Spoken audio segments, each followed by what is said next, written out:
தம்பி வெறும் கூத்தடிச்சு எல்லாரையும் உசிப்புறாங்க இங்க வேண்டாம். சும்மா சோடிச்ச கேஸ் தானே, வாபஸ் வாங்க. எது எது எது எது சோடிச்ச கேஸுங்கிறியா? என் நிலத்தை விலை பேசுறிய? நான் கொடுக்கல, பெரிய மனுஷன் அருவாளால இங்க அருவாளும் பேச பாயும் பேச. இப்ப சொல்ற எல்லாரும் கேட்டுக்கிறங்க. சொல்லுங்க மாப்ள. கோடி கணக்கில் ஒட்டி கொடுத்தாலே என் நிலத்தை விற்க மாட்டேன். நான் உட்காந்துருக்காரு கோயம்புத்தூர் கொண்டராசு, அவர் கிணத்துல தான் தண்ணி வருது. அம்பிட்டு தண்ணி தான் எடுத்தா அவர் கிணத்துல வாங்கி குடிச்சுக்கிற வேண்டியது தானே. அவர் விற்பாரு எதை வேணா. எதை வேணா விற்பாரு. என்னையவா சொல்ற?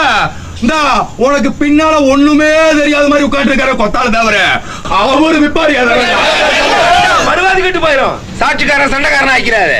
கொத்தாலா உனக்கு தைரியம் இருந்தா நேரடியா போது எதுக்கு பெருமாடி முன்னாள் இருக்கு பின்னால இருந்து கல்லறியா? இது பெரிய மனுஷன் உட்கார்ற சபை. கொண்டா அங்கனக்குள்ள என்ன பேச்சு? பிராது கொடுத்தவன என்கிட்ட பேசு. என்ன இது பெரிய மனுஷன் உட்கார்ற சபைக்கு